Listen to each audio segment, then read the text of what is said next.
გრიგოლ ვაშაძე შესაძლოა რუსეთის მოქალაქეობა ჩამოართვან ინფორმაციას რადიო ეხო მოსკოვი ავრცელებს რადიო ცნობით საგარეო საქმეთა მინისტრისთვის რუსეთის მოქალაქეობის გაუქმების ინიციატივა დუმის დეპუტატ სემიონ მოგდასაროვს ეკუთვნის. ის სახელმწიფო სათათბიროში ფრაქციას სამართლიან რუსეთს წარმოადგენს. დეპუტატი ითხოვს, რომ სახელმწიფო სათათბიროს შესაბამისმა კომიტეტებმა ვაშაძის რუსეთის მოქალაქეობასთან დაკავშირებული ინფორმაცია შეაგროვონ. ამ პროცედურის შემდეგ იმისთვის მოქალაქეობის მოხსნის საკითხი განიხილონ. დუმის დეპუტატის ინიციატივა გრიგოლ ვაშაძისთვის მოულოდნელი არ არის. საგარეო საქმეთა მინისტრი კმაყოფილია, რომ იმ ადამიანების გვერდით მოხვდა, რომლებიც მოქალაქეობის ჩამორთმევით რუსეთის ხელისუფლებამ ერთხელ უკვე გარიღა. ქართველი დიპლომატი დღემდე საქართველოსთან ერთად რუსეთის მოქალაქეობასაც ატარებს.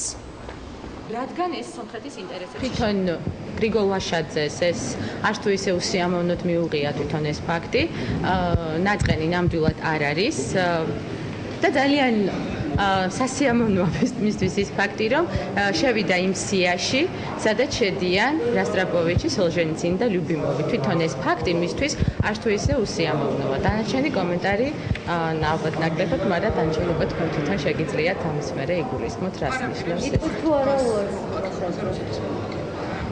თითრარი თვითონ აპირებს, რომ დააცადოს თვითონ რუსეთის დუმის დეპუტატებს, თვითონ მიიღონ გადაწყვეტილება.